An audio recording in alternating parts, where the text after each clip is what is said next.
Morning, folks.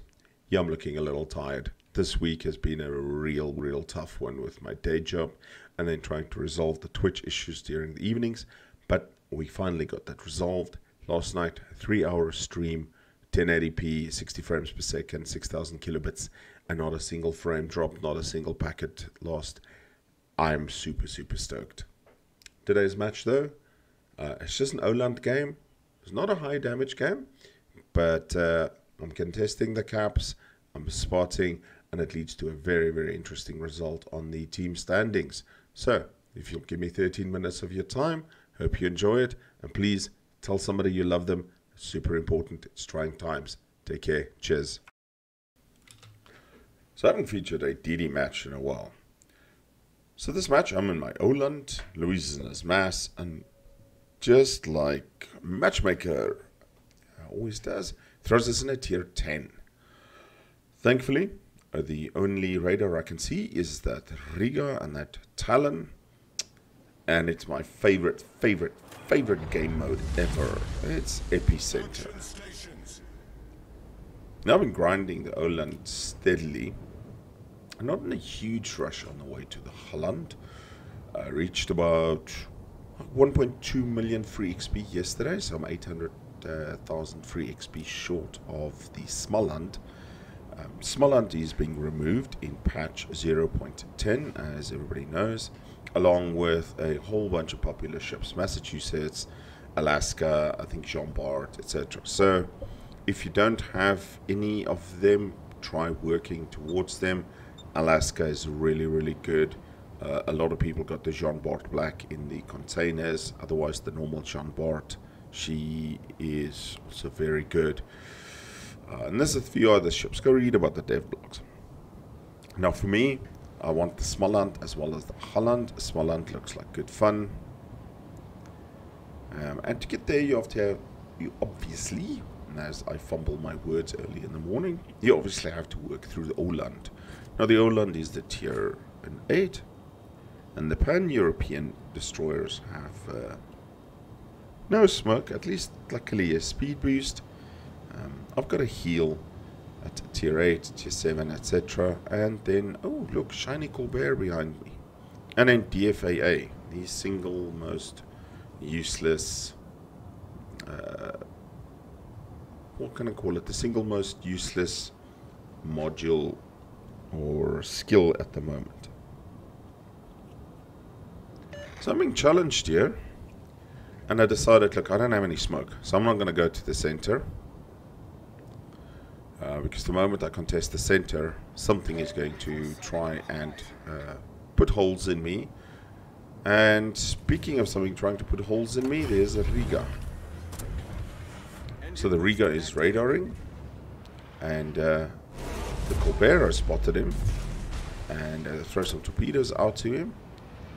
Whatever was challenging us for the middle ring has left the middle ring, and hopefully we should be able to capture it. I see the Oosterjutland, and it's time to start shooting at him. Now thankfully the Colbert there, as I slip out, ooh, and get back in.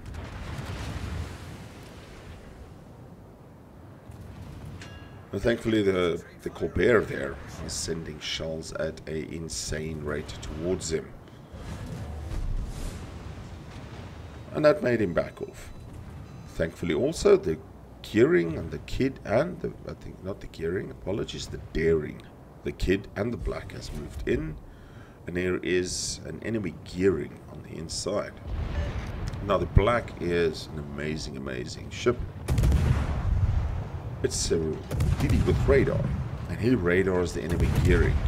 And now the Kid, the Gearing, and myself, everybody else, we're opening up on this poor Gearing.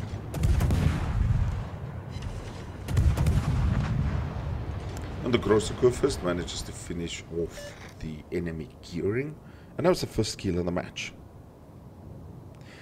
And this game mode here is so difficult sometimes, because like yesterday I was in a match and I went in my Kitakaze, tried to contest the center cap here. It was not It was not epicenter. And I had absolutely zero support, and the enemy CV just dumpstered on me. Now with the kid and the black with me, we are capturing the center here, and we are already 100 points ahead of the enemy team. And as you can see, the Colbert there, he is just using area of denial. So many shells, and people complain about the Smolensk.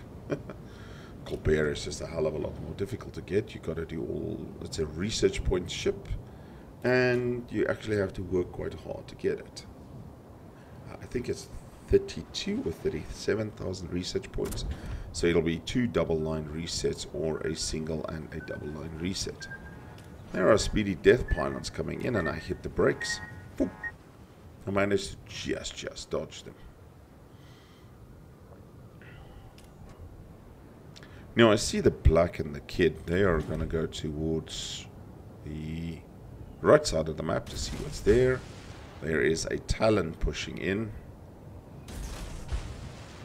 Talon does have radar. Luckily, it's not long duration radar. It feels like my Des Moines that's got 40 seconds radar. That is just annoying. Oh, and there's a device on my machine that's making weird noises. All stations reporting the position of a strategic target.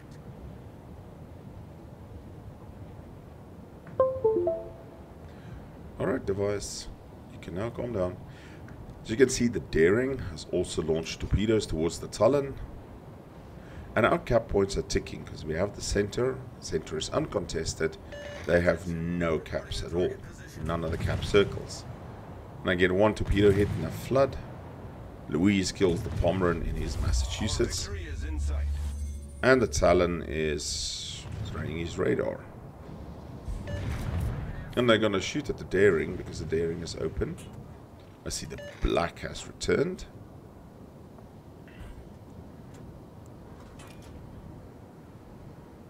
And obviously Talon's radar is short duration radar. Our team has taken the lead. And I'm trying to stalk these 2 battleships here. The Vladivostok and the Massachusetts. Bit of a miscalculation. I see they're moving behind the island, and I launch those torpedoes to be the front of the island. Alright, I'll send the other rack to the other side of the island. We have 700 points to their 335, and it looks like their Oosterjutland, their Lightning, absolutely no interest in contesting us. All stations requesting fire on the designated target. There's the Lightning, and there's radar. So that means that Riga is still around here somewhere. Ooh, and our Iowa kills his Zao, puts us even more ahead.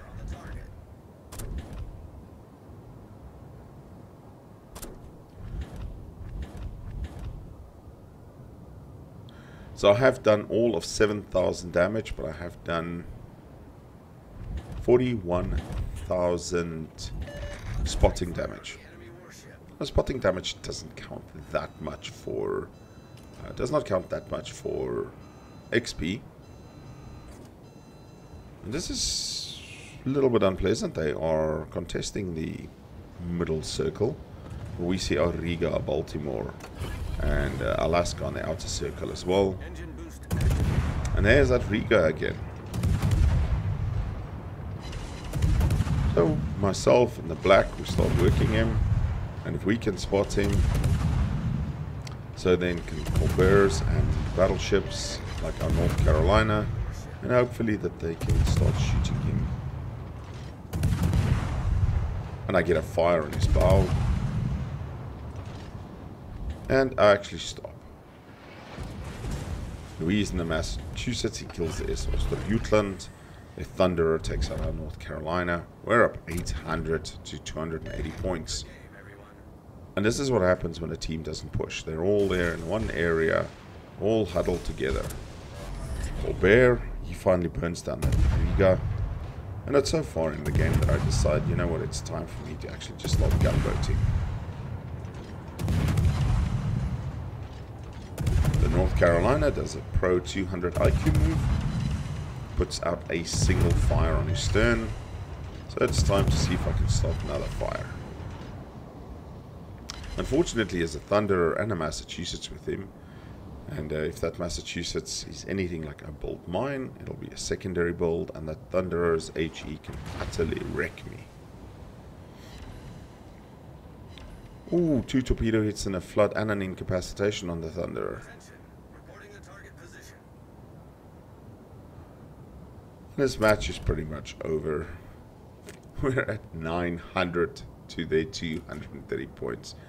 And again, the reason I chose this replay to show is they played super passively. Their DDs played super passively. Our DDs played incredibly aggressively. And there comes the Colbert's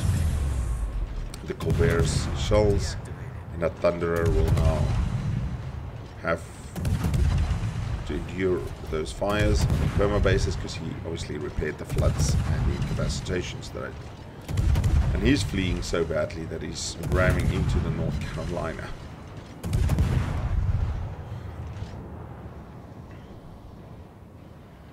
$955 points, and we are literally just chasing them out.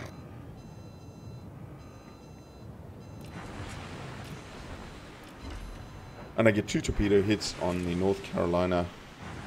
Our Alaska kills the Kagero, and that's the match end. Now, very simple match. Nothing super spectacular. What did that bring me? 60,000 damage, 9,000 XP. But all that spotting XP, all that capture XP was enough to actually put me in 2nd place. Louise in 4th in his Massachusetts. Ladies and gentlemen, I hope you enjoyed this good example of how not to play passive and how to push aggressively. Hope everybody has a fantastic day. Take care. Cheers.